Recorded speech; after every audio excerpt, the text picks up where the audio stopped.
Hello, good morning everyone. This is Saman here and I will be explaining you about foodborne illness caused by protozoa. My topic is giardiasis. So let's begin about what is giardiasis. So this is how the pathogen looks. It's just a pictorial representation of it. But giardiasis, it is mainly known as an small intestine infection. So it is an intestinal disease which mainly leads to diarrhea, cramps, nausea, bloating. And it is a microscopic parasite which is more commonly called as Giardia lamblia. So if we look at its causes, there are many diseases in many sources through which it gets infected, but the main sources is contaminated water, soil, through municipal water streams, or through lakes. Then other causes apart from this are if you pick up infection from stool of some infected person, or you come in close contact with someone who is already infected with giardiasis, or in case if you do not eat well prepared. The most common parasitic disease spread globally. So what is the structure? Anyways, this is not that important, but still I would like to explain you. So it basically is a single-celled organism. It has a pear-shaped body, which looks like a thread-like structure. So it has flagella, which helps in movement of the giardia, and it is in concave disc on the lower surface of his body, which is attached to his cells in the intestine, so that it enables to when it reaches your small intestine, it can attach to the outer in your intestinal part. So going up, so incubation period. So its incubation period, it mainly lasts for 1 to 2 weeks. On an average, if you see, it is for 9 days totally. So if we look at the duration of its symptoms, it usually ranges from 3 to 10 weeks. So the infective dose with it is lower in humans, which is 1 to 25% of cysts, and mostly affects, if we look at the ratio, so it affects 8 people out of 20. So what are its symptoms? So the symptoms are mostly common to whatever we have studied, but in this the most common symptom which I have listed over here is they vary among different people. It mostly affects children. So the main symptoms of it is diarrhea, gas, greasy stools that tend to float, and then apart from this, there are upset stomach, nausea, vomiting, dehydration, loss of food. In some severe cases, it might also lead to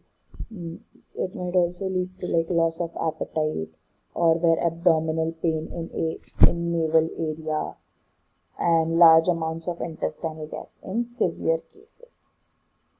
There are also some complications if it is not cured. If it is not cured usually, so then it leads to weight loss. Then there's loss of appetite, malabsorption. Your intestines, they are not able to absorb the fats. So whatever fats are there, they come out with whatever pieces you excrete. So it tends to get more complicated. So if further we go ahead with life cycle of giardia. So how does its life cycle work? So I'll explain you in very simple point. It basically forms a cyst. A cyst is a hard covering. So once it is excreted out by the feces, it could still remain for 3 months in cold water. It could survive for 3 months in cold water. So first is if it is ingested by your mouth. So I'll explain you. So if there's ingestion of dormant cysts through through all the sources I explained you. So if any of the contaminated food or water or infected cysts are ingested, right? So it basically reaches small intestine. So once it reaches small intestine, it becomes an active state. So once it is activated in your small intestine, they undergo asexual replication. And once the asexual replication happens, then there's encystation occurs, which is transition. It is like trophozoite type, so which is transition towards the colon. So once it reaches your colon location, then it is further expelled in feces. So the cyst, when it is outside the host, it does not die usually, because it is covered with protected by an outer shell that allows cyst to survive. So it can survive for weeks and months in cold water. So if you tend to come into contact with like with species made by animals or human species, or if you drink contaminated water which is not well treated, so there are chances you might ingest the dormant cysts. Okay, so duration and environment. So if we explain its duration, so it mainly starts through contaminated food or water.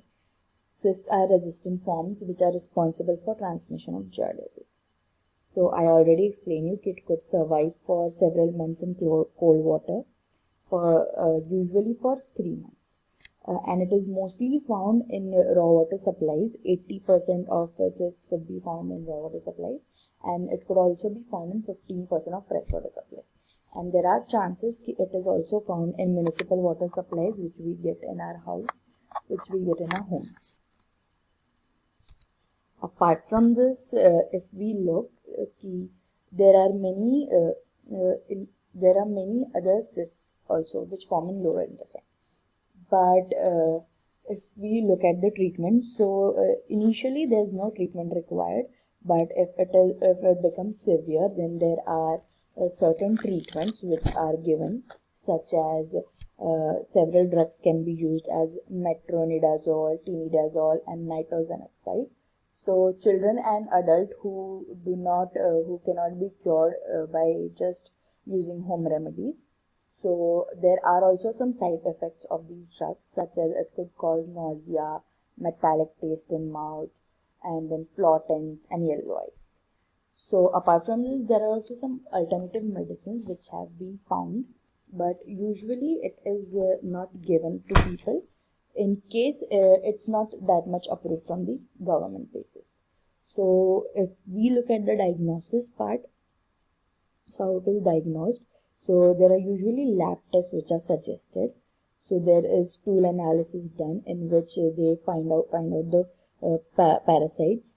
So the parasites and OVA testing is done. So that if they could found any cysts available. So if this doesn't give you the exact results, then there's also a string test in which doctors put down a string up to your intestine, which is weighted with gelatin capsule, and it is attached to one end. So it absorbs all the whatever is all the feces or the cysts which are there, and that is examined in the lab. So there are risk factors. So if you look at the risk factors, it includes mainly traveling in the developing world, then changing diapers, eating unprepared food. Apart from this, there's also owning a dog, having weakened immune system. This mostly happens where there is no proper sewage system, and mostly in developing countries and in poorer countries, and people who do not maintain proper sanitization and hygiene levels. So for prevention and control of this is also one of the important steps. So prevention is only if you practice good hygiene. So whenever you drink water also, you make sure that you get it boiled, even if you get it filtered, uh, even if you get it filtered in the machines. So avoid water which is recreational, or from, if you just slip in some swimming pool water, or some lake water which is not treated properly. So avoid all those kinds of water. Avoid eating raw or uncooked foods, because they might contain some cysts, because we do not know where all our vegetables travel and what all infections it might have. So avoid eating which is raw. So even if you want to eat it raw, get it thoroughly cleaned with pure water. Prevent contact, where you should have safe distance, like you should be away from, if there are some open people who have there are some open pieces, or from some processing area. So, and you should also be careful during having anal sex, because it is also transmitted through that purpose. So, and also use safe uncontaminated water to wash all the foods that you, if you want to eat it raw. Apart from that, there are also many other prevention controls, such as if there is someone infected with giardiasis, do not share their clothes, do not come in close contact with them, do not use their towels, linens, or anything. Stay away from them. So do not share whatever utensils also you might be sharing with that person, in order to prevent giardiasis from spreading more further. And mostly, if you see the people who are infected are children and old age people. So there was a case in USA in 2007, which was 13 years back. So there was an outbreak which occurred in New Hampshire, USA. So it was found, it spread through tap water, because the drinking water sample, it was contaminated with chloroform. And after the testing, it was found in one home filter. So when all the testing was done, it was found that one well was coliform contaminated. And by doing tests, it was indicated that it was under influence of surface water.